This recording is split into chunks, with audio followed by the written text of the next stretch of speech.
Nelly Ivonne Cortés Silva, titular del Juzgado Centésimo Tercero del Sistema Procesal Penal Acusatorio, licenciada y maestra en Derecho por la Universidad Nacional Autónoma de México, especialista en Derecho Procesal por el Instituto Nacional de Ciencias Penales, cuenta con un máster en Derecho Penal por la Universidad de Salamanca, España.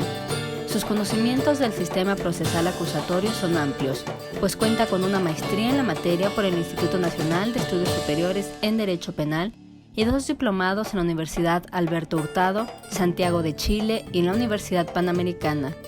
Es docente certificada desde 2011 por la Secretaría Técnica para la Implementación de la Reforma Penal de la Secretaría de Gobernación.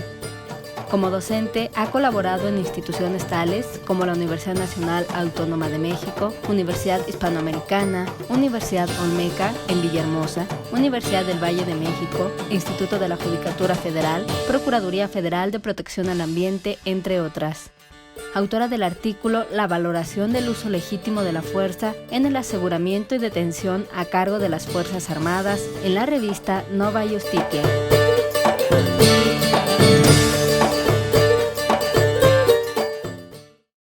Quiero abordar este tema sobre las objeciones. Me voy a circunscribir a las objeciones que se pueden realizar durante el interrogatorio, pero en esta ocasión quiero abordar ese tema a partir de los fines del proceso penal. Para lo cual, bueno, pues tendría que referirme a cuál es el objeto del proceso penal y cuál es la finalidad. Quiero señalar que las gráficas únicamente son para ubicarme en qué pregunta voy, porque esta plática la estructuré a través de ciertas preguntas y entonces me va a permitir ubicarme en qué parte de la conversación estoy. Podremos establecer que de acuerdo con la propia Constitución, en el artículo 20, en el inciso A y en la fracción 1, en relación con el artículo 2 del Código Procesal Penal, el objeto del proceso lo es el esclarecimiento de los hechos. Habrá que ver si esto se corresponde necesariamente con querer encontrar o averiguar la verdad, que sería la finalidad del proceso penal. El objeto sería el esclarecimiento, la finalidad, el encuentro de la verdad.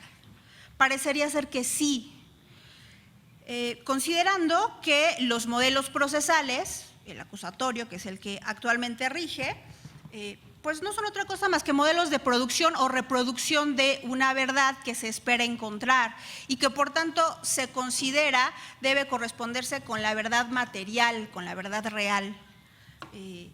Y no necesariamente o solamente con la verdad forense, procesal o formal. ¿De dónde se puede establecer que el esclarecimiento de los hechos se corresponde con la verdad material y con una pretensión de obtenerla? Es decir, la finalidad sí es averiguar la verdad material, la verdad verdadera, ¿no? Válgase la expresión, pero en realidad es una pretensión, y una pretensión que el propio legislador admite, de tal manera que prevé en el propio Código Nacional la posibilidad de que esa verdad, a pesar de que se declare legalmente, no se haya encontrado y que aparezca con posterioridad a la declaración final en el proceso. Y para ello, entonces, prevé o establece una incidencia en la cual se puede reconocer la inocencia de una persona, con posterioridad a haberle declarado responsable o culpable de un delito. Y para ello requiere incluso que aquello que aparezca tenga un nivel de plenitud. Es decir, que con prueba plena se determine o que el delito no existió o que la persona declarada responsable no lo cometió. ¿Qué implica esto? Pues que el propio legislador admite que aunque la pretensión es obtener la verdad material o encontrarla o averiguarla, puede esto no ocurrir. Y deja ese resquicio legal para el caso de que así se genere, ¿no? Sin embargo, sí, uno de los objetos del proceso pues, es el esclarecimiento de los hechos. ¿Por qué digo que uno de los objetos? Porque hay varios, y uno de ellos no tiene que ver necesariamente con el encuentro de la verdad, que es la resolución del conflicto. La resolución del conflicto es otro de los objetos del proceso penal y no necesariamente se corresponde con encontrar la verdad material. Valga decir que en un procedimiento abreviado, en una salida alterna, en un acuerdo probatorio, en realidad no importa si lo que se está declarando corresponde o no con lo que pasó en realidad, sino con que se está solucionando el conflicto y las partes han llegado a un acuerdo. Aquí dejamos entonces la pretensión de verdad de lado por privilegiar la premura procesal, la rapidez del proceso, porque eso también ayuda a la paz y a la tranquilidad social, que es lo que se busca con los procesos penales, a restaurar la tranquilidad social. Pero si nos ubicamos entonces en este objeto del proceso penal, que es el esclarecimiento de los hechos, tendremos que establecer que para considerar que la verdad material es aquella que se busca, debemos de entenderla a partir de una pretensión de correspondencia. ¿Entre qué? Es una pretensión de correspondencia entre las proposiciones fácticas del Ministerio Público, que plantea un escenario fáctico, y lo que ocurrió en realidad. Cuando existe esta correspondencia, que no congruencia, puede haber algo congruente que no sea verdadero. En este caso, lo que se pretende es que haya correspondencia entre esas proposiciones y el planteamiento o lo que ocurrió en realidad. Por supuesto, se necesita también congruencia. La congruencia la podríamos ubicar como que las proposiciones fácticas planteadas calcen con lo que ocurrió. Pero la correspondencia va más allá de una adecuación, de que calcen, de que se integren un escenario y otro. La correspondencia tiene que ver con que esas proposiciones fácticas y eso que ocurrió en realidad se correspondan por encontrarse confirmadas las proposiciones fácticas, que para los efectos del proceso tendríamos que entenderlo como que se encuentren probadas. Por tanto, partimos de un principio de correspondencia material, porque reitero, la congruencia no necesariamente implica verdad. Y para esto podríamos poner nuevamente de ejemplo que en el procedimiento abreviado, que en las salidas alternas existe una congruencia entre la pretensión de la Fiscalía y lo que se declara legalmente, pero esto no necesariamente se corresponde con lo que ocurrió verdaderamente. No hay correspondencia, no hay prueba, se exenta, hay ayuno de prueba en realidad. Partiendo de esto, entonces también podríamos considerar que el propio legislador, a través de establecer estándares durante el proceso, ya sea para las etapas preliminares como para el juicio, reconociendo esta pretensión de verdad, también acepta que en el proceso penal difícilmente se va a encontrar una verdad absoluta. ¿Por qué podemos establecer que el legislador y por tanto en el proceso no se encuentra la verdad absoluta? Por el estándar que establece para poder declarar culpable a una persona. Y el estándar es de convicción, pero no de convicción plena, a diferencia de lo que ocurre en el reconocimiento de inocencia. Que en el reconocimiento de inocencia se debe traer a colación y a prueba algo probado 100%. Es decir, para romper con una declaratoria judicial que incluso ya ha causado ejecutoria, con una verdad legal. Para sentenciar a una persona, para declararla culpable, para declararla responsable, se requiere sí una convicción, pero no una convicción al 100%, no una convicción absoluta. El estándar que el código establece es un estándar de convicción más allá de toda duda razonable. ¿Qué implica esto cuando se analiza? Que el legislador reconoce que las verdades absolutas no se encuentran en el proceso, que pueden eventualmente corresponder, pero que no necesariamente es así. Por tanto, lo que se encuentra, lo que se busca en el proceso y lo que se llega a encontrar no es una verdad absoluta, sino una verdad relativa. lo que no implica que debamos considerar que no existe la verdad y que la verdad relativa implica que cada quien tiene su verdad, ¿no? Que nada es verdad ni nada es mentira, sino que cada cosa depende del cristal con que se mira. Esa no es la verdad relativa que se encuentra en el proceso penal. La verdad relativa la tendríamos que entender en realidad a partir de un estudio de tipo lógico.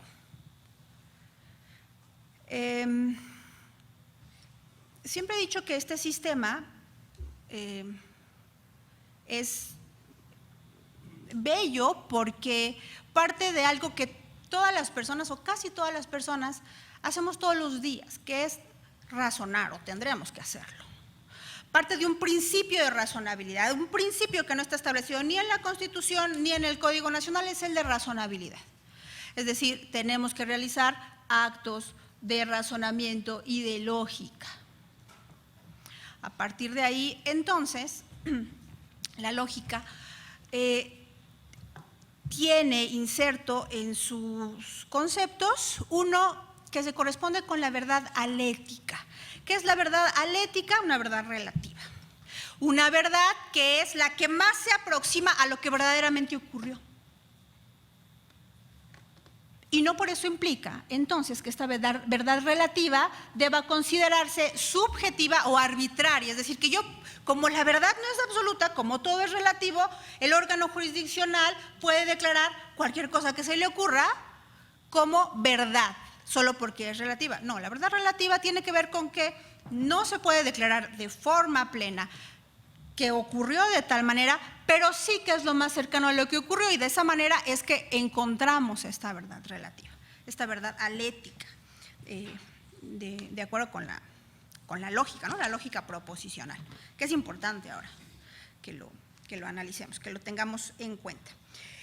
Bien, entonces, estableciendo también estas situaciones, podemos considerar que para llegar a esta aproximación en esta verdad, pues es necesario que en el proceso se admitan el mayor número, sino que todas, el mayor número de pruebas que sean atinentes al proceso, lo más efectivo, lo más adecuado, lo más idóneo, porque en esa medida podremos acercar la información que se proporciona con la confirmación de las proposiciones del Ministerio Público y que éstas además confirmen lo que ocurrió o corroboren lo que ocurrió materialmente.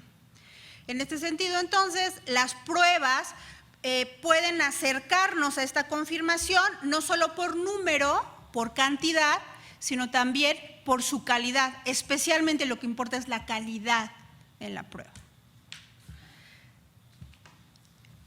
Por tanto, lo que nosotros necesitamos, tanto como partes en el proceso, como órganos jurisdiccionales, es que esa información y esas corroboraciones se obtengan de forma clara, precisa, concreta, objetiva, ¿no?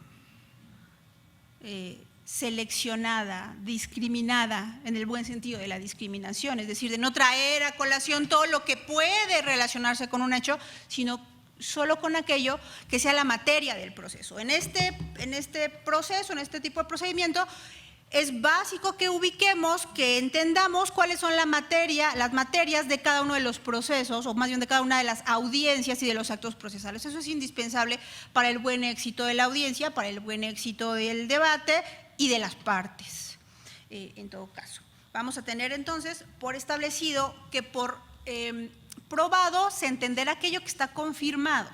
¿Y cómo es que podemos confirmar que una información es idónea? Pues cuando no es contradictoria, ¿no?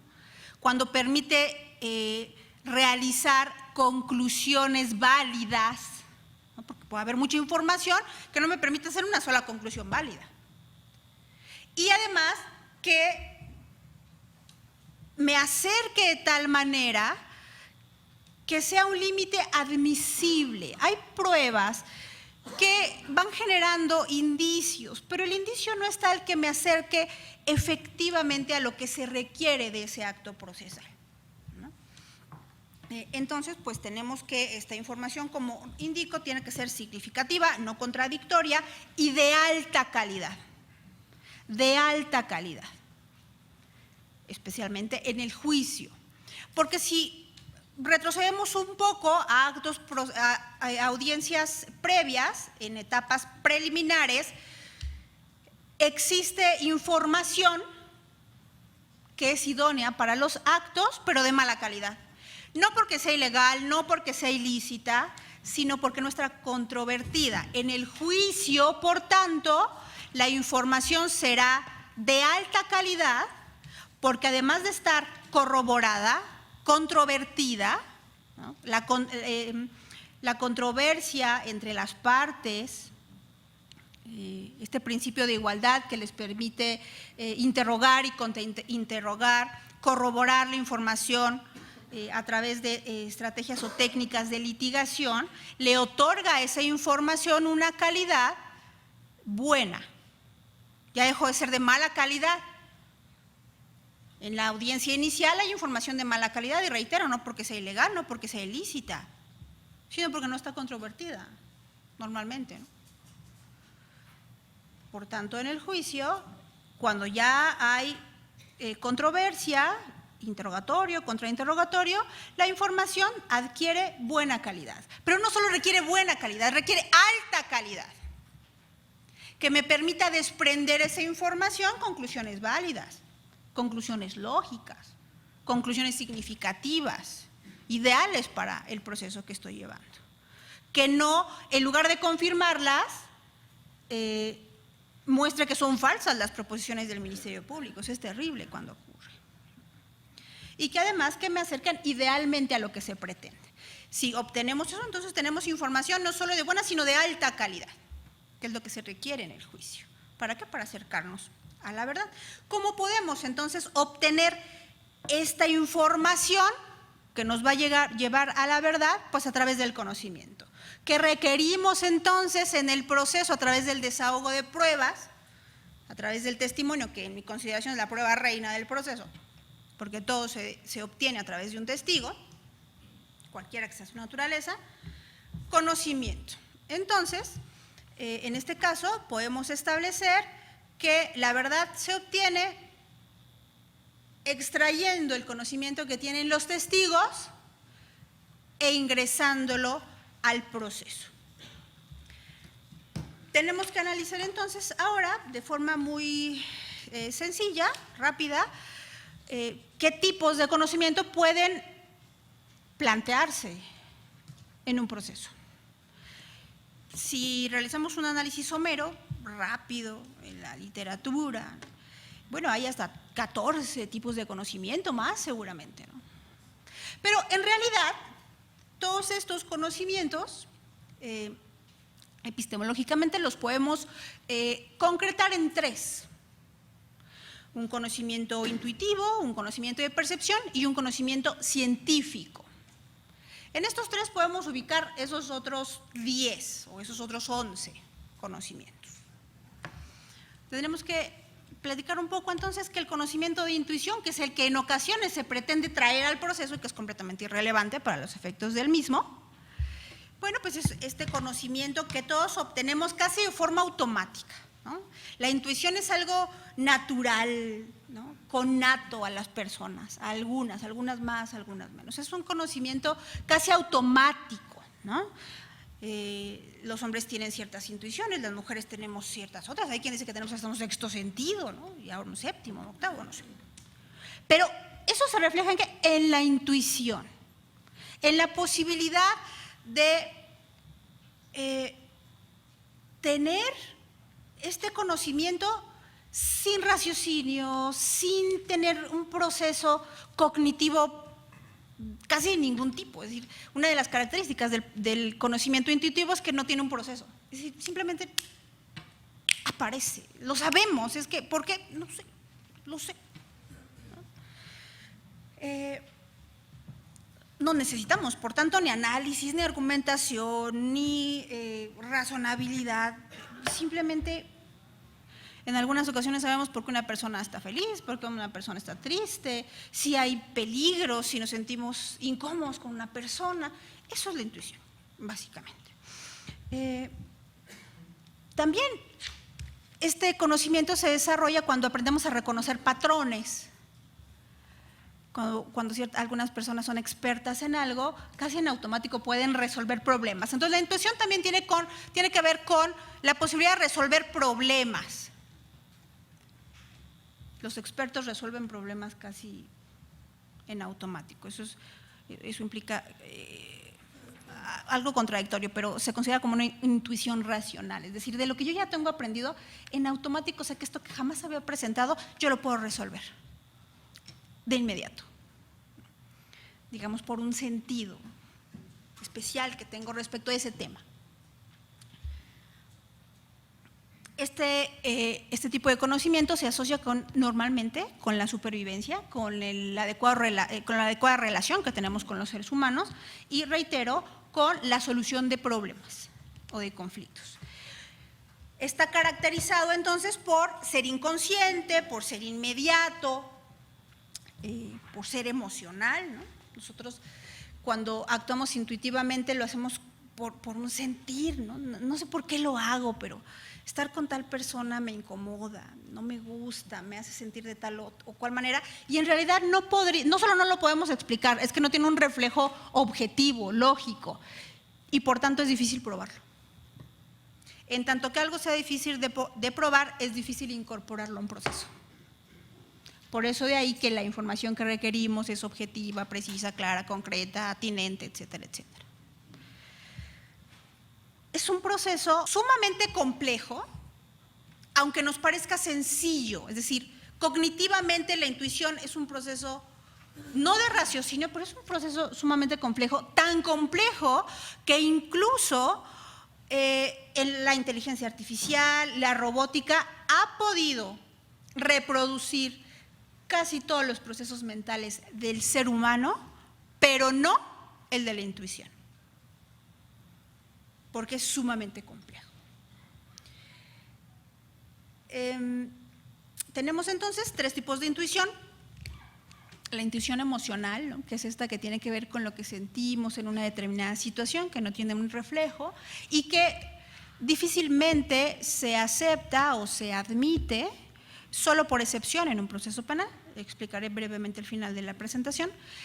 Una intuición racional, que es esta que obtenemos cuando nos hacemos expertos en algo y entonces, aunque cambie el escenario de ese algo, como tenemos ya la expertise, podemos resolver el problema que se nos presente, ¿no?, casi en automático. Por eso es que esto nunca se ha presentado, pero no importa, lo podemos arreglar de tal o cual manera, porque ya nuestra experiencia y nuestro conocimiento nos permite solucionar el problema. Esa es una intuición racional, aunque se escuche un poco, ¿no?, contradictorio. Y finalmente una intuición psíquica, que digamos tiene que ver más con las decisiones que tomamos de forma personal, como por ejemplo, si acepto o no un nuevo trabajo, si tomo un nuevo camino. En realidad no sabemos lo que va a ocurrir, ¿no? No tiene que ver con las personas, no tiene que ver con una experiencia, sino, digamos, con mi vida diaria. Este tipo de conocimiento, entonces, en términos generales, debo indicar que no es el que se requiere para los efectos de un proceso penal, pero excepcionalmente se admite en dos supuestos en particular, que verificaré o platicaré con posterioridad. Después tenemos el conocimiento de percepción. Ese es el clave para el proceso penal, el conocimiento de percepción, el que tiene que ver con los sentidos. El conocimiento de percepción nos permite conocer la realidad. ¿Por qué? Pues porque nos permite probarlo. El conocimiento de percepción sí se puede probar.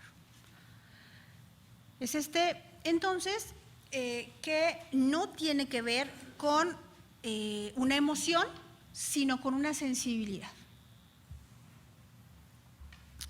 Si bien es cierto que incluso respecto del conocimiento de los testigos se indica o se puede impugnar, ¿no?, la propia Corte ha establecido una serie de criterios para analizar a un testigo desde su psicología, y una de las partes que señala se tiene que analizar es la percepción del testigo, ¿Por qué? Porque la percepción de las personas, aun cuando se puede probar, aun cuando es mucho más objetiva que la intuición, aún así cada persona percibe de forma distinta, ¿no? Si todos podemos estar en este lugar y percibir cosas distintas. Yo desde esta área percibo situaciones diferentes a las que perciben los que están en la primera fila, como los que están en la última. La percepción entonces cambia de acuerdo con la propia sensibilidad que cada uno de nuestros sentidos tiene, que cambia incluso entre el sexo de las personas, entre el género de las personas, ¿no?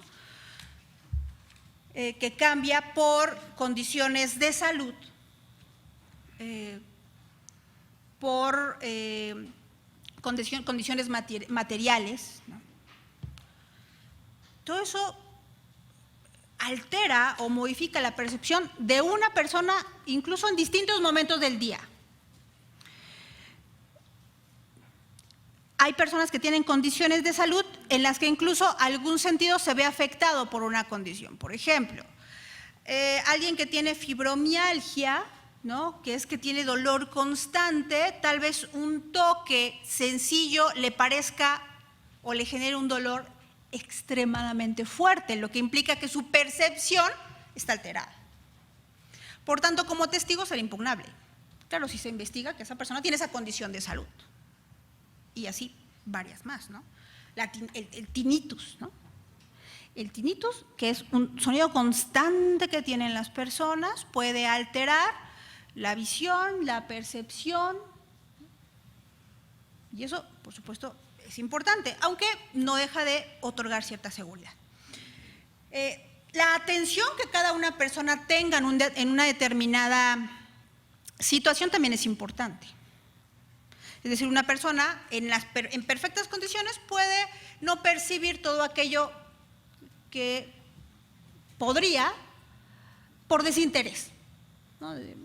Simplemente no me interesa. Por eso hay cierta atención sostenida y cierta atención selectiva. Si me interesa, ¿no? ¿Qué es lo que nos llama la atención? Lo nuevo, lo importante, lo sorprendente, ¿no? Lo relevante para el caso en concreto, ¿no? Eso también es importante, eso afecta en la percepción de las personas. Por tanto, pues la realidad que percibe cada persona es distinta y es por tanto impugnable. Las características entonces de este tipo de conocimiento es que es un conocimiento constructivo, porque a pesar de que percibimos, existen varios procesos cognitivos que en realidad lo que nos permite realizar cuando somos testigos es una construcción o una reconstrucción de lo que percibimos. Entonces, el conocimiento de percepción es constructivo, es inferencial, requiere de cierta atención y tiene un propósito. ¿Qué propósito? Pues el de la construcción. ¿Para qué? Para memorizar, para reproducir, para estar atentos a un peligro, ¿no? Cuando conducimos un vehículo que en sí mismo tiene un alto factor de riesgo, llevamos la atención puesta. Claro, tiene un objetivo, no chocar, no elevar el peligro, el riesgo que en sí mismo implica conducir. Y entonces este tipo de conocimiento es el que casi siempre se busca o se pretende ingresar al proceso, y finalmente tendremos el conocimiento científico, pues que es el que obtenemos a través de los peritos, ¿no? Y que, bueno, pues pondrán en conocimiento el órgano jurisdiccional a través del método científico, pues todo aquello que no se pueda percibir de forma simple, ¿no? Que se necesitan ciertos conocimientos. La Corte ya ha establecido, incluso para la prueba científica, que hay que cubrir ciertos requerimientos que no son materia de esta conversación.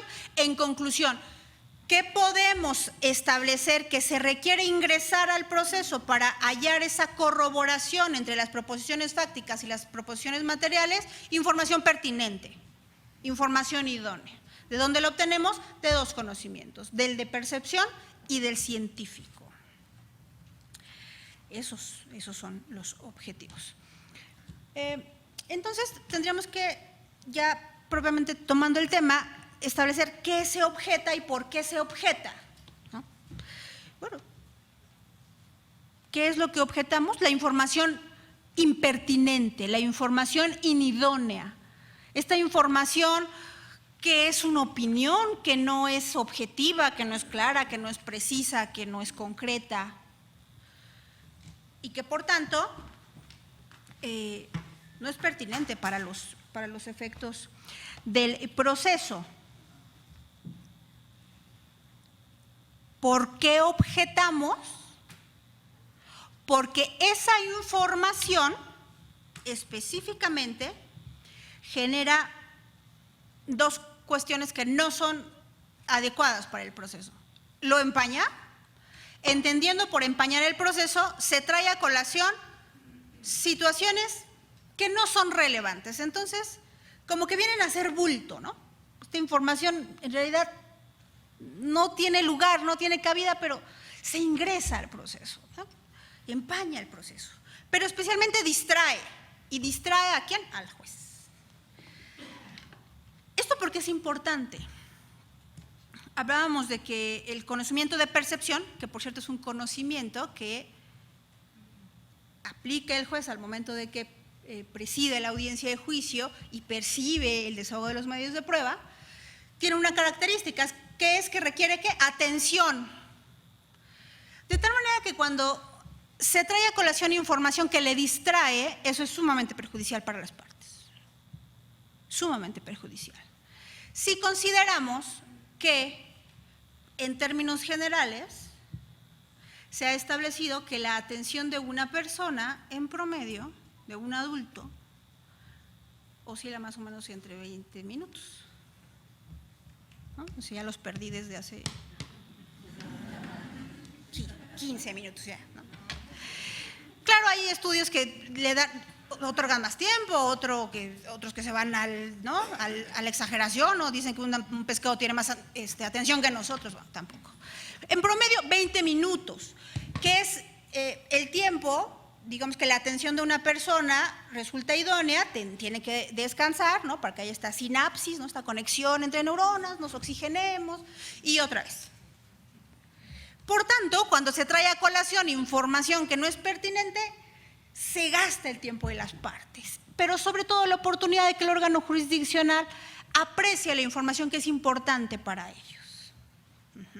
Por eso incluso existen, si lo han visto, si no, dense la oportunidad, hay unos videos de TikTok, ¿no? Que son videos donde las personas, ¿no? Algunas importantes, otras no tanto, van y hablan de un tema en particular. Y esos videos no duran más que 18 minutos. Tienen una razón de ser. ¿Por qué? Porque la atención de los seres humanos adultos no dura más de 20 minutos, en promedio. Esa es una razón. Claro, por supuesto, la atención, como decía, responde a los estímulos, ¿no? A que sea importante, a que sea relevante, a que sea interesante, a las recompensas también, ¿no?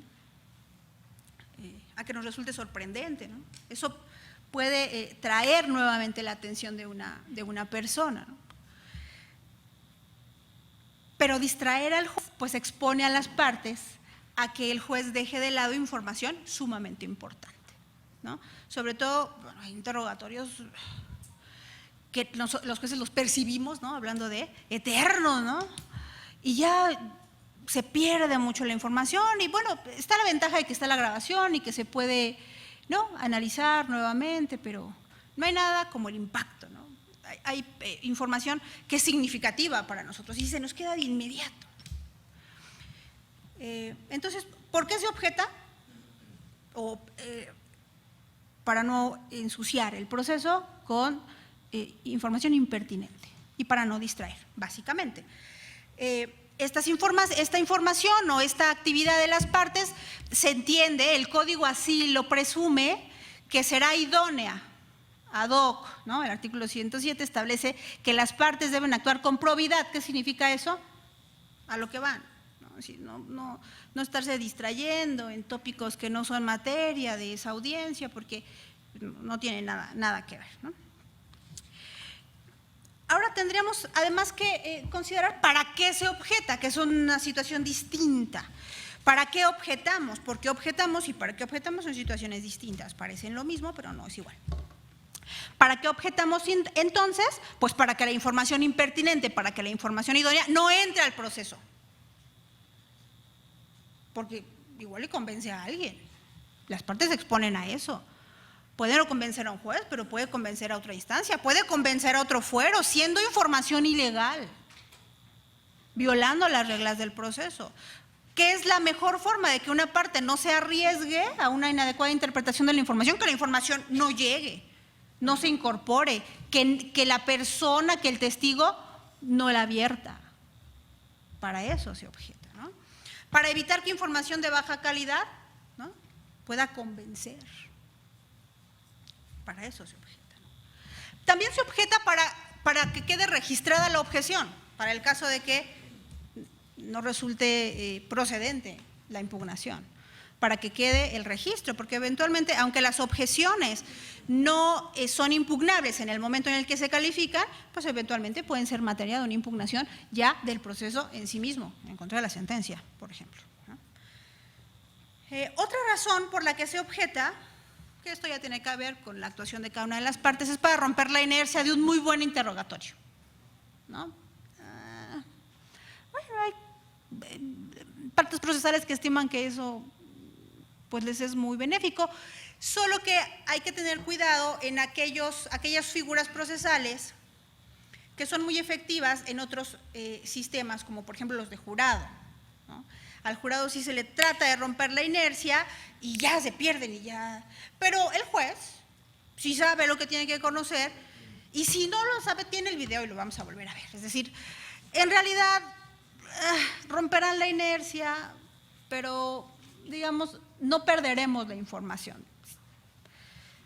Probablemente saquen a toda la sala de la concentración que tiene de un muy buen interrogatorio, porque tenga tanta efectividad. No necesariamente, podría ser, pero no necesariamente. También para eso se objeta. Pero bueno, eso ya tiene que ver con la cuestión ética, con la cuestión estratégica incluso, ¿no? Hay litigantes que son muy cuidadosos, no tendrían por qué serlo, pero son cuidadosos de no enfadar al órgano jurisdiccional, ¿no? No tendrían por qué hacerlo. A mí me parece que no hay que callar por respeto lo que respetuosamente se puede decir. Pero también es una estrategia de los litigantes y entonces evitan como mucha objeción para no enfadar. Pero en realidad se debe de evitar mucha objeción para mostrar la suficiencia técnica, ¿no?, de las partes.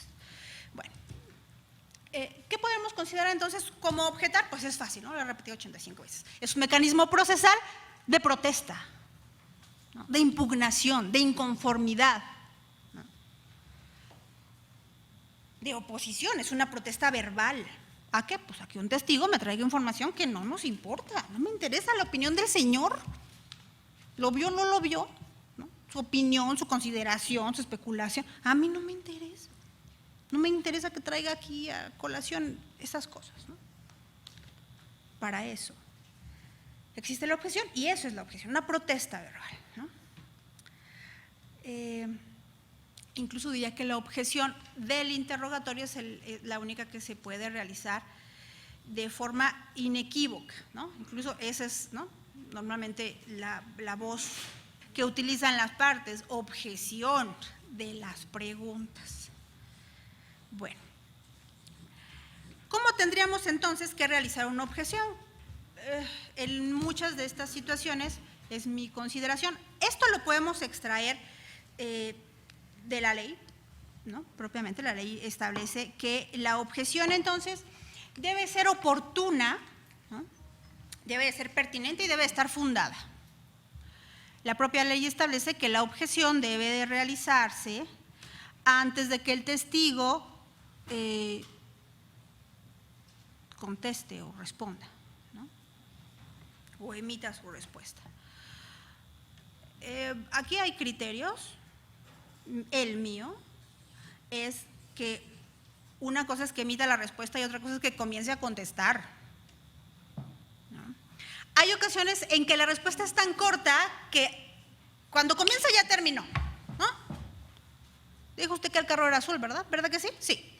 Entonces, cuando quiero objetar, no, hombre, me tardé 35 nanosegundos, ¿no?, más de los que se requerían. Pero hay preguntas abiertas donde ¿quiere usted explicarme lo que vio ese día? Ah, pues sí, objeción. Ya empezó a contestar, ¿no? No, bueno, eso es, digamos, cuestión de cada órgano jurisdiccional. Habrá quien considere que comenzar a contestar implica que la objeción es inoportuna, y algunos otros, mi consideración es, no, comenzar a contestar no implica que ya emitió su respuesta, ¿no? Emitir la respuesta completa. Eso dependerá de cada órgano jurisdiccional, parte de su independencia. Pero bueno, la ley sí señala que tiene que ser oportuna en ese sentido, tiene que ser pertinente. ¿Qué significa esto? Que sí tiene que ser objetable la pregunta. Algunas estrategias de las partes en el proceso es objetar, aunque no sea objetable, para eso, para romper la inercia de un buen interrogatorio.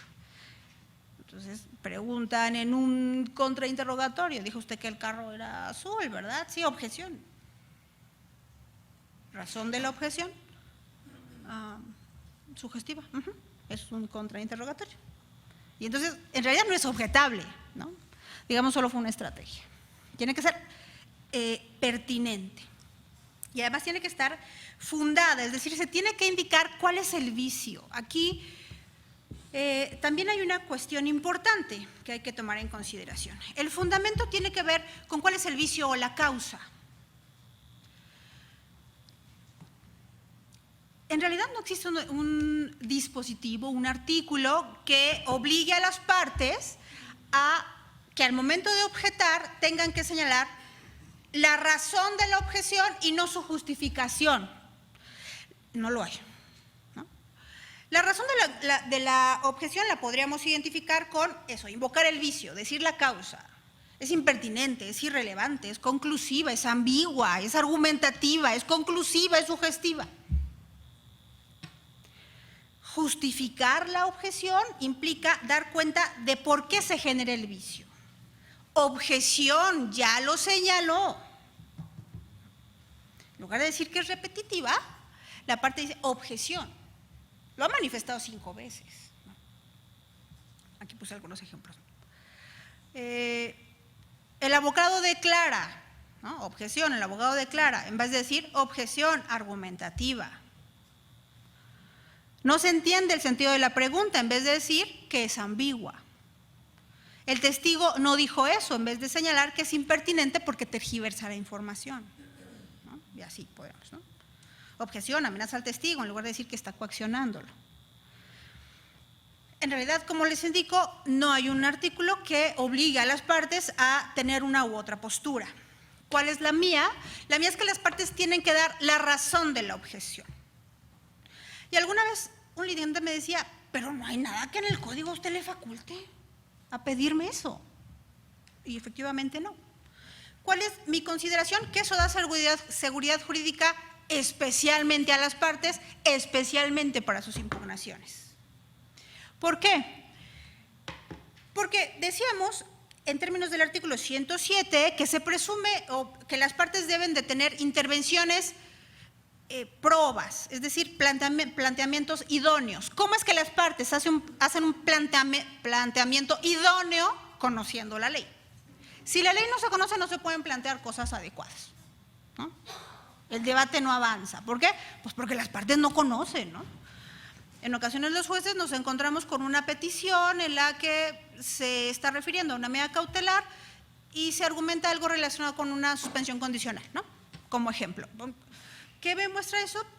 No, que no se puede plantear un adecuado debate porque no se conoce el contenido de la ley. Entonces, la probidad implica y permite presumir que las partes conocen el Código Nacional, conocen las reglas procesales y que, por tanto, sabrán cómo objetar. Misma presunción que le asiste al juez. Es decir, que yo sabré calificar la objeción. Ahora, estableciendo tal presunción,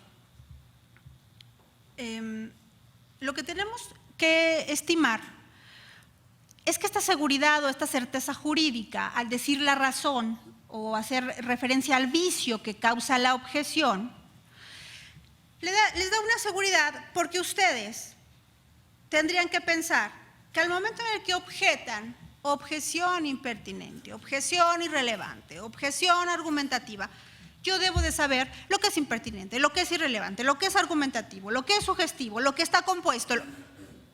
Si no lo sé, eso es otra cosa, pero es que se presuma, la ley me da esa presunción, como se la da a ustedes. Y a partir de ahí es que ustedes, si yo califiqué inadecuadamente una objeción, tendrán razón para eventualmente sustentar su impugnación. Esa señora no sabe, no sabe lo que es algo irrelevante. Formaba parte de un acuerdo probatorio y lo dejó pasar. Es irrelevante. Eso da más certeza jurídica. Sin embargo, cuando las partes aportan la justificación, es decir, lo que da lugar al vicio, ¿no? Porque lo está amenazando, porque ya lo dijo, porque no se entiende, se exponen a que el juez interprete lo que ustedes les están diciendo con un nombre distinto al que verdaderamente quieren proponer. Si ustedes están planteando objeción, no se entiende la pregunta, no sé, estoy exagerando. Y yo en mi cabeza pienso, ay, es que está diciendo que eso es irrelevante. No, sí es relevante. No da lugar a la objeción. Es decir, que yo califique mal, interprete mal el contenido de lo que ustedes me están diciendo. ¿Hay base para objeción?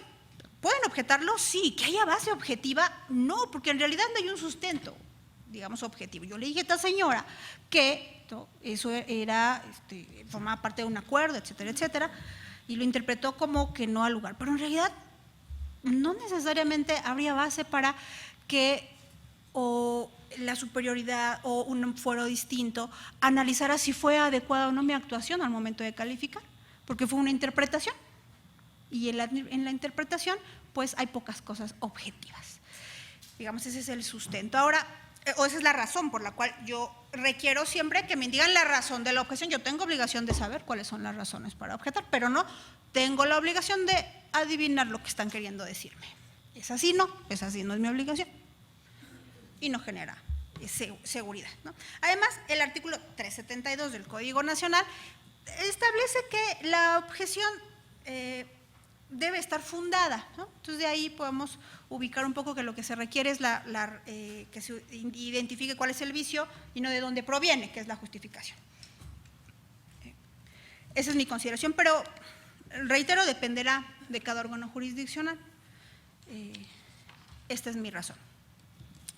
Ahora, respecto a los tipos de objeción, podemos analizar que el Código Nacional prevé en realidad dos tipos de objeción, como mecanismo para impedir que ingrese información y como un mecanismo argumentativo para contradecir. El Código Nacional en diversos artículos le otorga a las partes o hace referencia a que las partes pueden objetar. Por cuanto hace a la defensa, le otorga justamente la facultad de objetar lo que sea procedente en los actos procesales, ¿no? A la víctima de objetar el procedimiento abreviado cuando la reparación del daño no esté conforme con ella, ¿no? Objetar a la víctima en un caso de sobreseimiento para que no se sobresea, ¿no? Pero en estos casos en particular, lo que está otorgando el legislador es la posibilidad de, o en qué se traduce, en contraargumentar, en dar las razones por las cuales una figura jurídica no resulta procedente.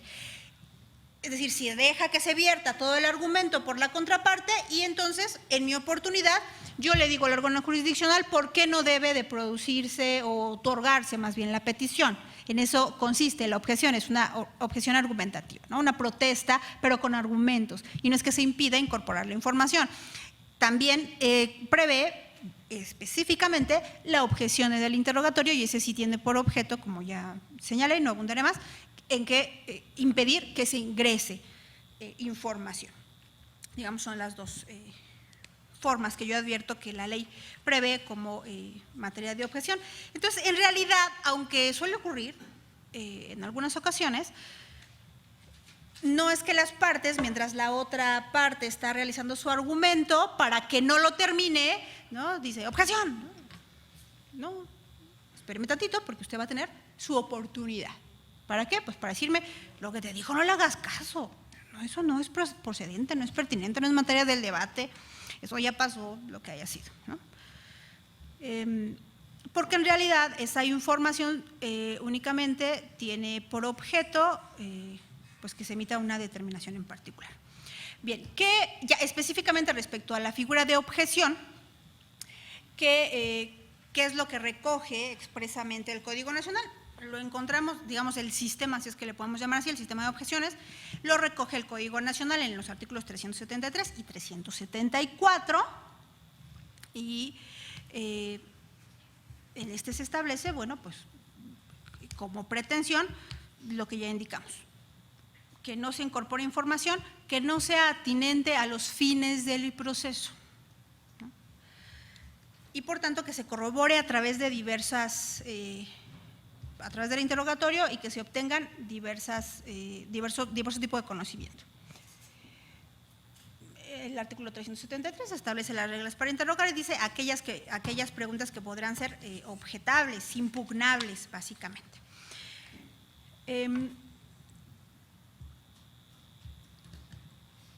Aquí ya propiamente en materia tendremos que hablar de lo que se puede objetar. El Código Nacional en realidad establece pocas razones de objeción, 7 razones de objeción.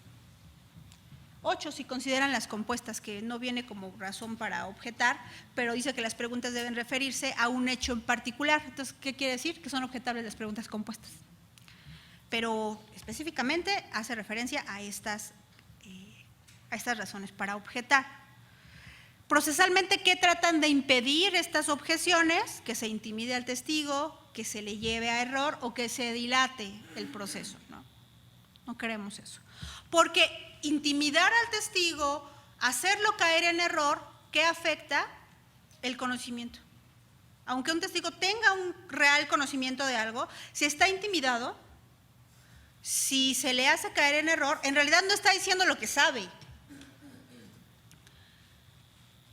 Y la dilación procesal pues distrae al juez con las vicisitudes que, ¿no?, se comentaron. Y entonces pues se establecen estas muy pocas, poquísimas razones de objeción. ¿Tienen sentido que sean tan pocas? Sí, porque la literatura arroja hasta 30, 32 si le rascan un poquito, 32 razones de objeción. Y entonces, pues, tanto los órganos jurisdiccionales como las partes decimos, bueno, y entonces, ¿cómo objetamos? Porque la literatura habla de muchas más, ¿no? Hace referencia a muchas más. ¿Tiene sentido que sean tan pocas? Sí. Porque si se está señalando desde el inicio de la conversación que el objetivo es corroborar las proposiciones fácticas del Ministerio Público para determinar si se acercan a la verdad, eso no implica otra cosa más que permitir que la información ingrese al proceso. ¿Cuánta? La más que se pueda, idónea. No la más que se pueda, la que sea, no. La más que se pueda, el mayor número de información que sea. Esto nos da o aporta cierta lógica a que sean pocas razones de objeción. ¿Por qué? Porque hay que permitir que ingrese el mayor número de información y menos aún razones para excluir prueba. Solo hay 4 razones para excluir prueba. ¿Por qué? Porque se debe permitir que la información ingrese, no es que vamos a estar excluyendo todas las pruebas, no. Tiene que ingresar información, porque es con lo que resuelven los jueces, con información. Por eso, poca razón para excluir y pocas razones para impedir que el testigo aporte lo que sabe. ¿Por qué? Pues porque no es idónea lo que se pretende que indique. Bueno, entonces, pues, parecerían pocas razones y generarían esta aparente confusión. Como les indico, podemos ubicar hasta 30 razones para objetar, de acuerdo con lo que la literatura señala. Y eso en ocasión puede llevarnos a todos, a los litigantes incluso, cuando realizan su ejercicio de objeción, a objetar algo que no se califique por estimarse impertinente. Entonces, pues la literatura nos arroja que pueden ser razones para objetar aquellas preguntas que vulneren derechos, que atenten contra la dignidad de las personas, que las coaccionen ilegalmente, que sean hostiles, que sean ofensivas, que sean sugestivas, que sean demasiado amplias, que sean compuestas hipotéticas, conclusivas, de opinión, argumentativas, engañosas, capciosas, confusas, poco claras, ambiguas, vagas, imprecisas, que soliciten información inadmisible, que especulen, que sean tendenciosas, que tergiversen la información, que sean técnicas, que sean referenciales, que sean repetitivas, impertinentes, irrelevantes, impropias o que se refieran a circunstancias que no necesitan prueba. Todas estas razones para objetar las encontramos en la literatura. ¿Eso implica que es incorrecto lo que la literatura establece? No. Lo que implica es que en algunas ocasiones revisamos cierta literatura extranjera, donde sí vienen incorporadas esas razones de objeción, o bien que esa literatura o que esos textos se realizaron a partir de legislaciones previas al Código Nacional. Todo eso puede ser, ¿no? Eso implica que todas estas razones de objeción no las podemos encontrar en las 8 que prevé el Código Nacional. No, sí las podemos encontrar. Por tanto, podemos realizar objeciones generales y dar la razón específica. Es decir, podemos considerar, porque además, decir, por ejemplo, el Código Nacional prevé estas 7 razones de objeción, es decir, que sean conclusivas, irrelevantes, impertinentes, argumentativas, ambiguas, que ofendan o coaccionen al testigo, que sean sugestivas. Pero, por ejemplo, las preguntas impertinentes pueden ser impertinentes por varias razones.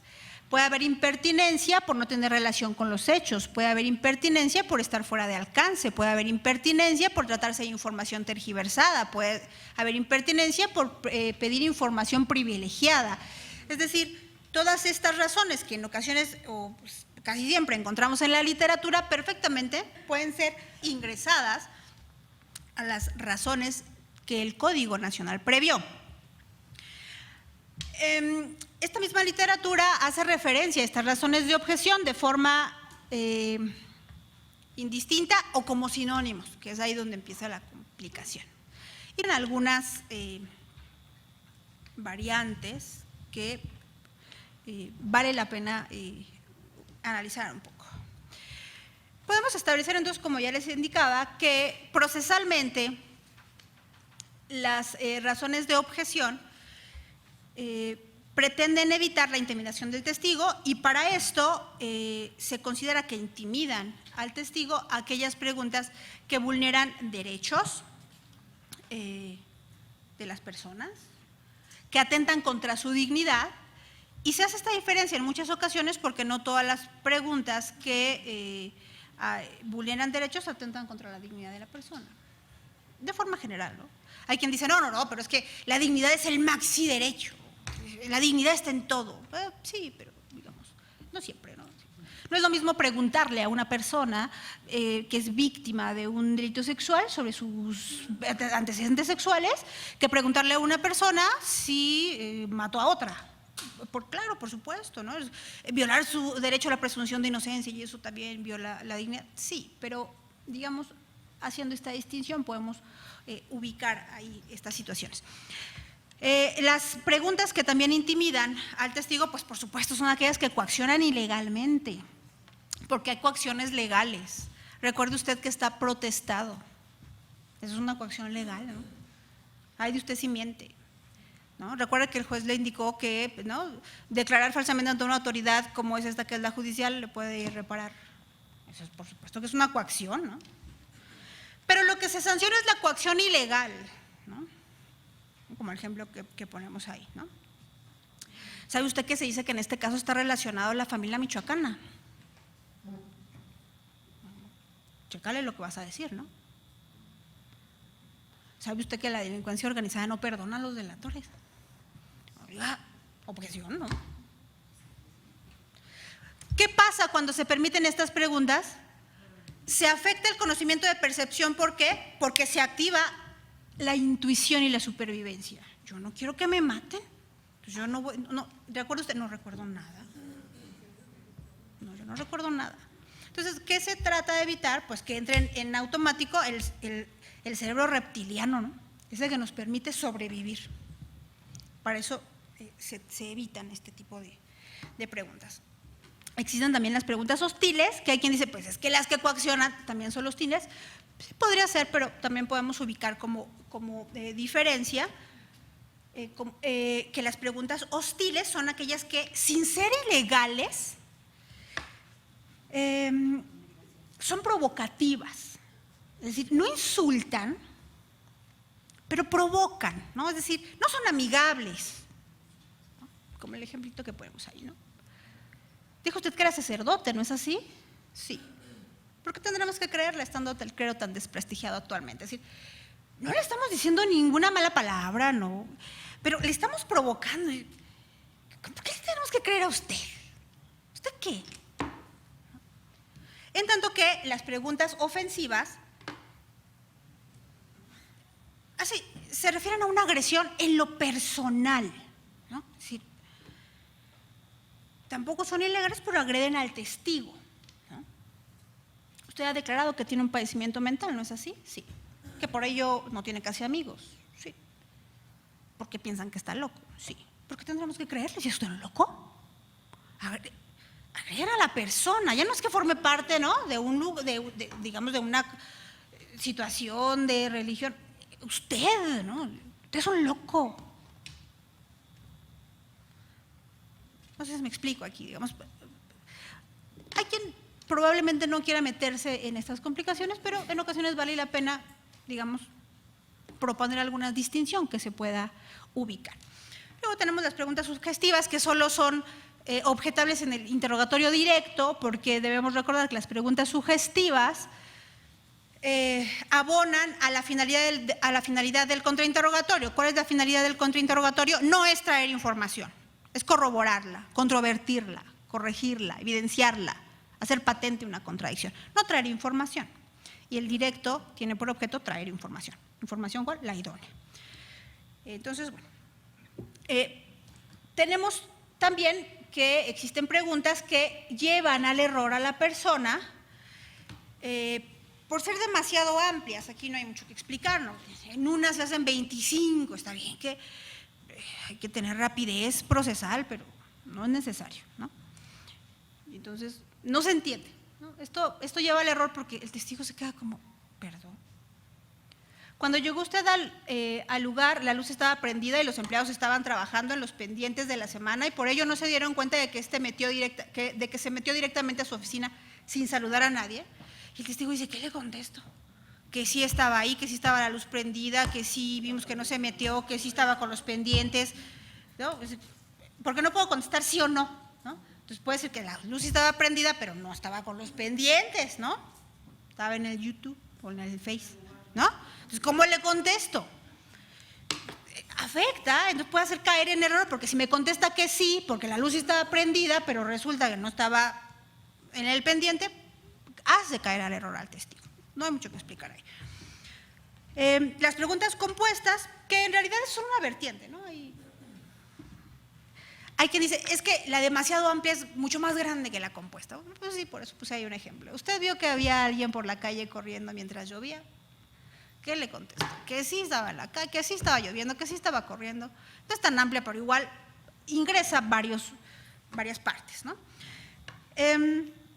Después tenemos la pregunta hipotética, la pregunta conclusiva y la de opinión, que hay quien considera que pueden ser sinónimos.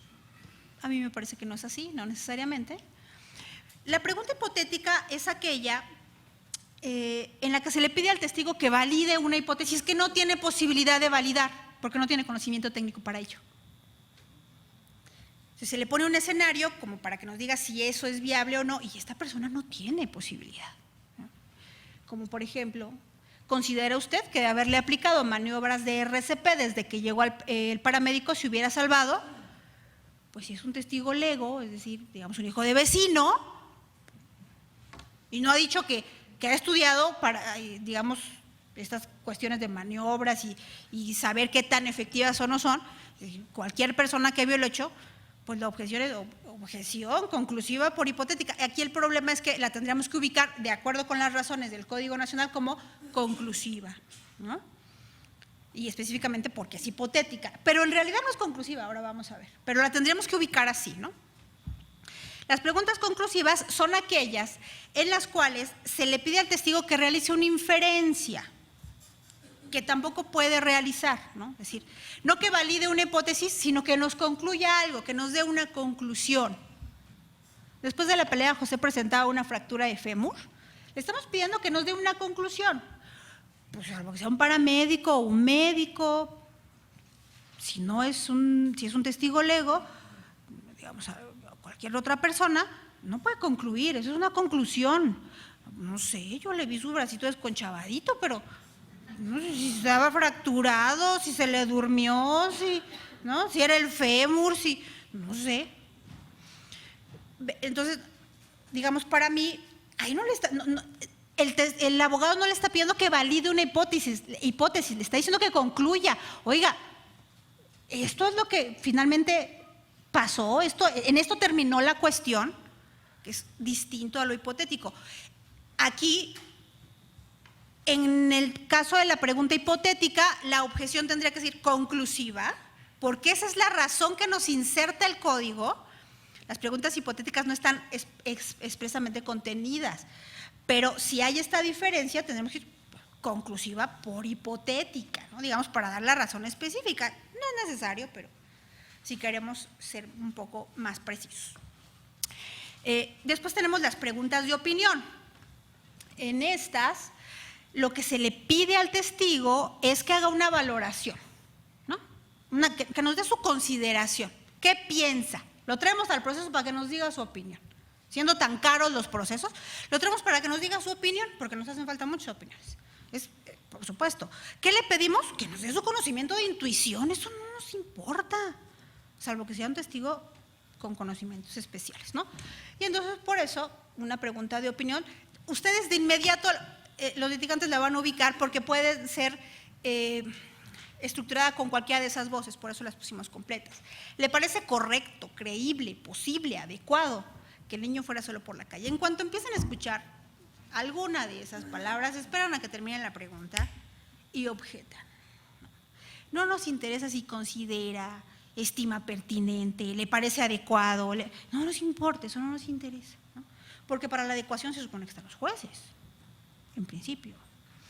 Entonces ahí, pues, podríamos ubicar una pregunta o conclusiva por opinión o poco clara también. Hay quien dice, no, ahí no hay claridad porque en realidad pues, su opinión no es objetiva.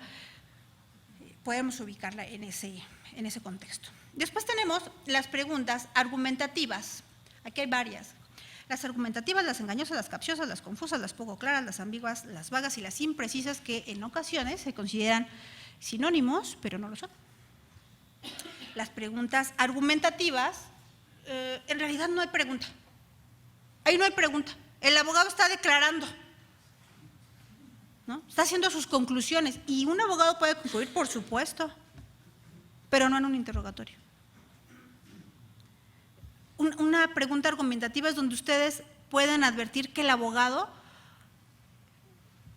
quiere disfrazar el argumento como pregunta porque le pone la inflexión, ¿no?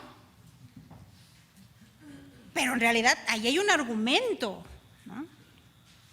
¿Usted se considera víctima del imputado? Sí, pero no ha denunciado, ¿verdad? No, porque quería ser testigo en este juicio, sí. Muy bien, muy bien. Pero en realidad nunca puso en conocimiento a la autoridad de que usted también había sido violada o afectada o abusada. No. Pero por supuesto que tenemos que creer que usted es víctima, ¿verdad? Sí. Pero esperó a que usted, a que se llevara a cabo este juicio para después de ver cuál era el resultado del mismo y poder demandarlo en la vía civil, porque en realidad lo que quiere ver es si es resultado responsable para después poder obtener. Ahí ya no hubo pregunta. Ahí ya el abogado lo que no quiere es una declaración, una conclusión, y eso es, si es juicio hasta el alegato de cierre. Si es una edad procesal previa pues, al momento del debate. Pero una pregunta argumentativa no es pregunta en realidad, ¿no? Después tenemos las preguntas engañosas. Aquí, en estas preguntas, lo que se hace es que se formula de tal manera que se se afecta el conocimiento del testigo. Es decir, la realizamos de tal manera que queremos hacer o pretendemos que el testigo responda a algo que en realidad no conoce, ¿no? Que también esto tiene que ver con la tergiversación de la información, ¿no? Esto es común, que se interpretan cosas que el testigo no ha dicho, ¿no? Al momento de la detención le fueron encontradas 2 armas a su amigo, ¿cierto? Sí. ¿Desde cuándo sabe usted el acopio de las armas de su amigo? No, pero pues él no dijo que su amigo acopiaba armas, ni que lo sabe. Dijo que le encontraron 2 armas, eso no es acopio, es otra cosa. Entonces, ¿qué se trata? Pues que el testigo diga, sí, no, pues lo sé desde que, no, pues desde el momento que lo detuvieron, del acopio. Si se deja pasar eso, se integra un concepto que además tendría que ser objetable también por técnica. Objeción, no. Es un testigo lego, no tiene por qué saber que es acopio. Las preguntas capciosas, en estas hay un ardid, es decir, no son ilegales como tal, es decir, no se tergiversa la información, pero llevan al testigo a confundirse, ¿no? Como por ejemplo, ¿de qué color son las cajas negras de los aviones? La gente diría, pues negras. No, son naranjas. ¿A qué animal deben o responden su nombre las Islas Canarias? Pues todos diríamos, pues a los canarios. Y no, es a los perros, ¿no? Sí. Canis, Canarias, porque hay muchos perros. Y así, ¿no? ¿Qué pesa más, 1 kilo de plomo, 1 kilo de algodón? Digamos, pues 1 kilo de plomo. No, pesan lo mismo, la densidad es lo que cambia. Es decir, hay una ardida ahí, es decir, tratamos de que el testigo se confunda, por supuesto. Todas tratan de lo mismo, de confundir. Hay preguntas confusas que pretenden que el testigo responda algo que lo conflictúa con lo que está declarando, como que no lo entiende. Y así hay muchas, ¿no? ¿Estaba usted presente cuando le tomaron la foto? Pero en la inercia del interrogatorio el testigo se queda de, ¿cómo? Pues sí, pues esto es como me tomaron la foto. ¿Estaba usted solo o era el único? Pues, yo solo, ¿no? ¿Cómo? Es decir, no, digamos, no es tan elaborado como la pregunta capciosa, pero se pretende que el testigo responda algo que no se corresponde con lo que verdaderamente conoce, que es lo que pretendemos, su conocimiento de percepción. Tenemos las preguntas poco claras, ¿no? Que estas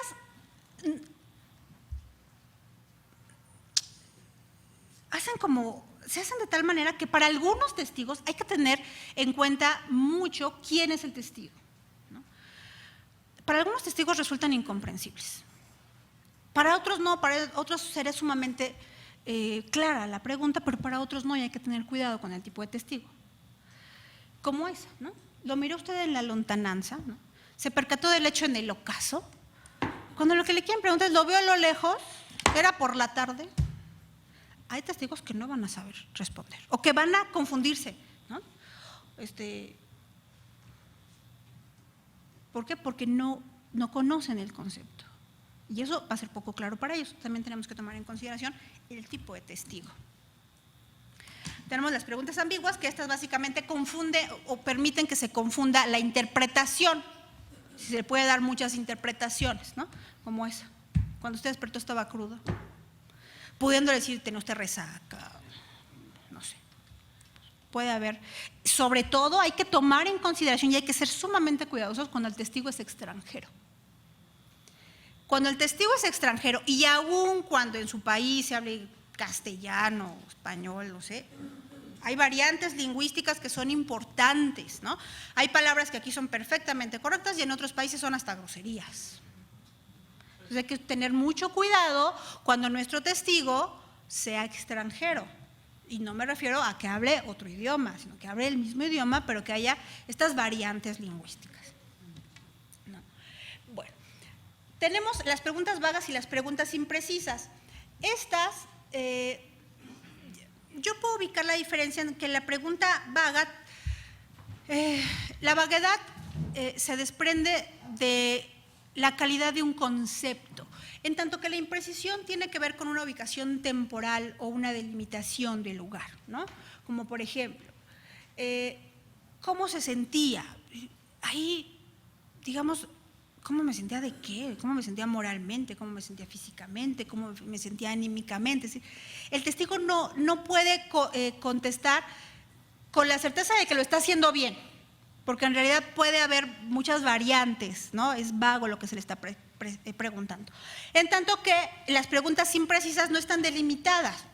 ¿Qué hizo usted en 1999? No, pues el 1 de enero me levanté a las 7 de la mañana, se levante tan temprano y así se va día por día. Eso simplemente no es posible. Entonces, no puede tampoco contestar adecuadamente porque con seguridad no va a poder hacerlo, ¿no? Aunque lo quisiera, no va a poder hacerlo. Es decir, nadie puede ubicar, se los apuesto, ni siquiera lo que hizo la semana pasada desde el domingo hasta el sábado. La imprecisión tiene que ver con una delimitación temporal o de lugar.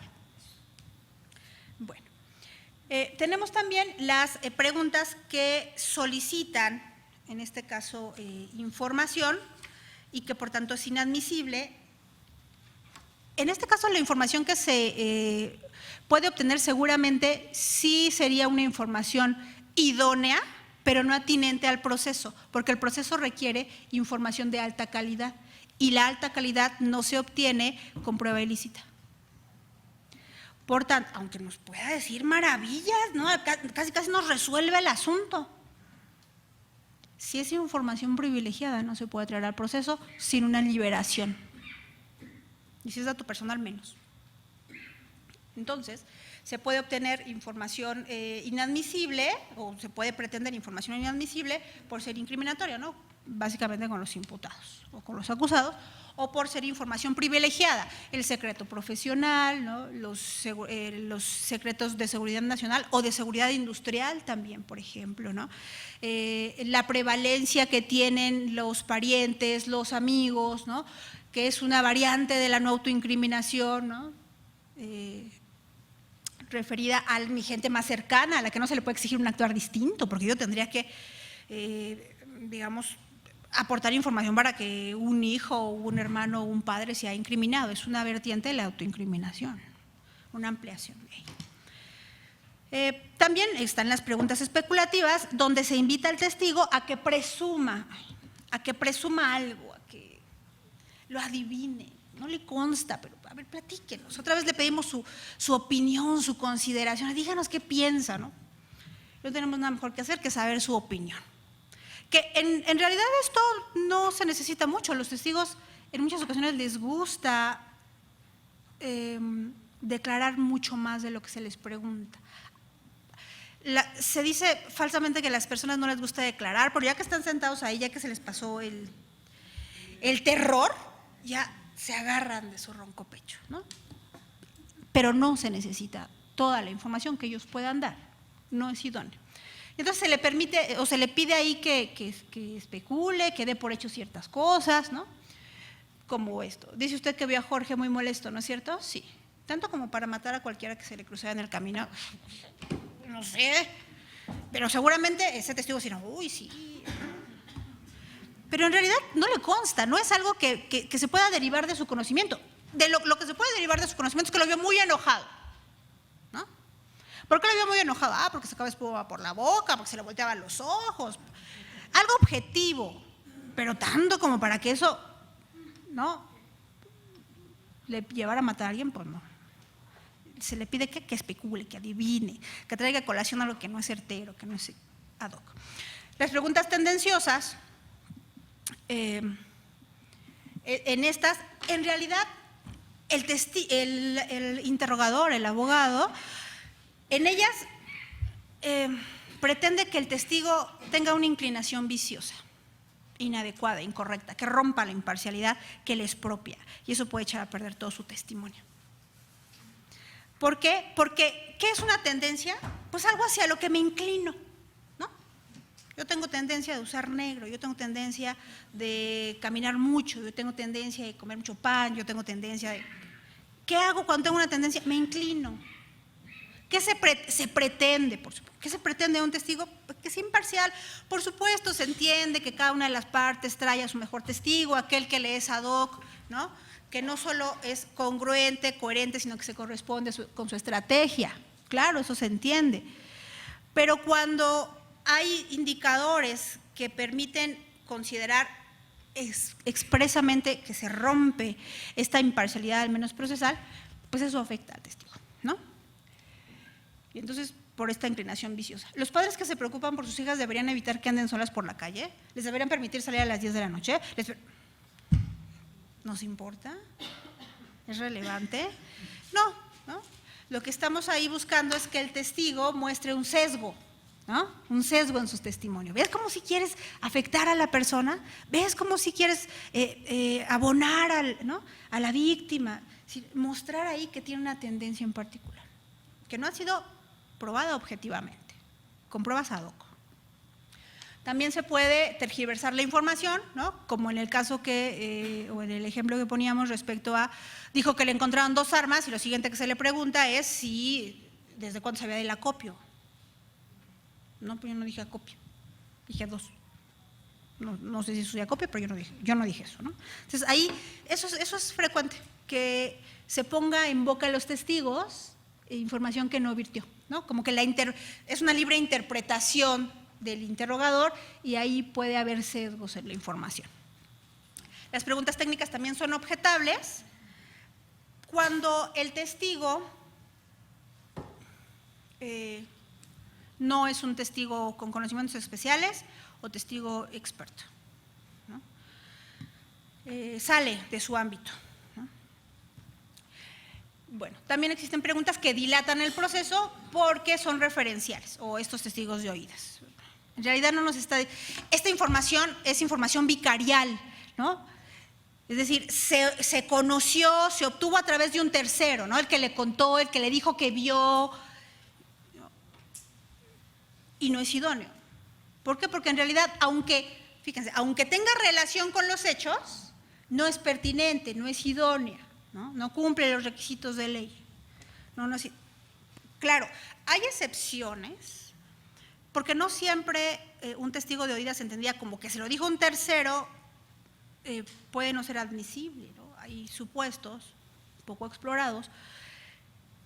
Por ejemplo, que una persona llame a emergencias diciendo que alguien la quiera matar y diciendo quién le quiere matar y diciendo qué es lo que le está haciendo, y corte A, pocos momentos después aparece muerta esta persona y solo se tiene la referencia de esa operadora. En realidad esa operadora es un testigo de referencia, sí, pero no todos los testigos de referencia, digamos, están inhabilitados en automático, aunque se trate de esta información vicarial. Habrá supuestos en los que esa información que pueda dar el operador o la operadora será importante, sí. Sí, sobre todo si se puede ubicar que por ejemplo, la operadora ni conocía al imputado, a la imputada, al acusado, a la acusada, que no tenía relación con ninguno de los dos, y de repente dijo, oye, es que a mí me llegó esta llamada y de repente se cortó y dijo que era tal persona, sin tener relación. Entonces, aunque sea de referencia, no necesariamente es impertinente, pero son situaciones muy excepcionales, ¿no? En términos generales dilatan, porque los testigos de referencia que conocemos comúnmente nos van a decir lo que les dijo otro. Las preguntas repetitivas, lo que ya se mencionó, las preguntas impertinentes que no tienen relación con los hechos, por tanto, ¿qué hacen aquí? Las irrelevantes, como por ejemplo que no ameritan prueba, las impropias, y las que se refieren a circunstancias que no necesitan ser acreditadas, como aquellas que forman parte de acuerdos probatorios, ¿no? Eso ya no se necesita. Bueno, todas estas causas de objeción, en realidad las podemos ubicar en las preguntas conclusivas propiamente. En las preguntas conclusivas, por ejemplo, podemos ubicar a las de opinión o hipotéticas. En las preguntas impertinentes podemos ubicar a las preguntas que solicitan información inadmisible, que son especulativas, que son tendenciosas, que tergiversan la información, que no se relacionan con los hechos, que son técnicas, que están fuera de alcance o que son de opinión. En las preguntas irrelevantes podemos tener a las preguntas referenciales, a las repetitivas, a las reiterativas, a las impropias, a las que se refieren a circunstancias que no necesitan ser probadas y a las conclusivas. En las preguntas ambiguas, poco claras o oscuras, podemos ubicar a las preguntas engañosas, capciosas, confusas, vagas, compuestas, demasiado amplias o imprecisas. A las que ofenden o coaccionan al testigo, ubicaremos a las que vulneran derechos de las personas, atentarán contra su dignidad, son hostiles o insultantes. Entonces, como podemos ver, estas 30 causas de objeción sí las podemos ubicar en estas 7 del Código Nacional. Ahora, ¿qué pretendemos o qué pretende el Código cuando establece como razones de objeción las preguntas conclusivas? Que se proteja el conocimiento de percepción o científico. Todas las causas de objeción del Código Nacional pretenden proteger que la información que se esté virtiendo sea de un conocimiento de percepción o de un conocimiento científico. En las preguntas de opinión, en realidad lo que se está tratando de evitar es que se incorpore la intuición, el conocimiento intuitivo, el de opinión. Ese no importa, ese no interesa, no nos interesa la opinión de un testigo, si no es un testigo experto. En las preguntas impertinentes, lo que se pretende preservar es la percepción o el conocimiento de ciencia, al igual que en las preguntas irrelevantes. En las preguntas argumentativas, en realidad, lo que se trata de evitar es que no se incorpore información. El juez necesita información y no se incorpora a través de las preguntas argumentativas porque indicamos que no producen, no son preguntas en sí mismas. Las preguntas ambiguas o poco claras afectan el conocimiento de percepción, no es que lo traten, digamos, no es que lo eviten, no es que no se incorpore conocimiento de percepción, sino que lo cambia, lo altera, lo afecta, ¿no? ¿Por qué? Porque hacemos caer en error al testigo. En las preguntas que ofenden o coaccionan al testigo, se trata de evitar que se dispare el conocimiento de intuición como una forma de supervivencia del testigo. Y en las preguntas sugestivas, cuando no se trata del contrainterrogatorio, pues que no se incorpore información, básicamente. ¿Qué información? Entonces requerimos de cada testigo, de un testigo lego, es decir, de un testigo que es hijo de vecino, ¿qué información requerimos? Lo que vio, lo que percibió, lo que vio, lo que olió, lo que sintió, lo que escuchó. De un testigo con conocimientos especiales, que requerimos su conocimiento de percepción y excepcionalmente su conocimiento racional o de intuición. Por ejemplo, nuestra familia, la gente que labora con nosotros, sabe cuando estamos muy contentos, cuando estamos muy enojados, qué seríamos capaces de hacer. Esas personas se convierten en testigos con conocimientos especiales. No es cualquier opinión, ¿no? No es la opinión de la cochambres de la esquina que ahora está viendo lo que hacemos todos. No, es la opinión de alguien que sabe, que conoce, que a través de la experiencia ha adquirido la intuición respecto de nosotros. Decíamos que el conocimiento de intuición emotivo, es decir, el que se obtiene con las personas que convivimos, en ocasiones excepcionalmente sí se admite, cuando hay una razón. O la intuición de la experiencia, ¿no? El paramédico que realizó alguna conducta en particular que sale del protocolo por intuición racional. El testigo experto necesitamos o su conocimiento de percepción o su conocimiento científico. Recuerden que el testigo experto es aquel que no acude al proceso como perito, sino porque percibió un hecho como hijo de vecino, pero resulta que es experto en eso que percibió. Verbigracia un médico. Y vio cómo le aplicaron maniobras de resucitación o de asistencia médica a una persona que murió. En él sí nos importa su opinión, eventualmente. Y por supuesto, al perito, de lo que necesitamos de él es su conocimiento científico. Y bueno, pues ya no entretenerlos más. Espero que haya sido de utilidad lo que conversamos el día de hoy y les agradezco su amable atención.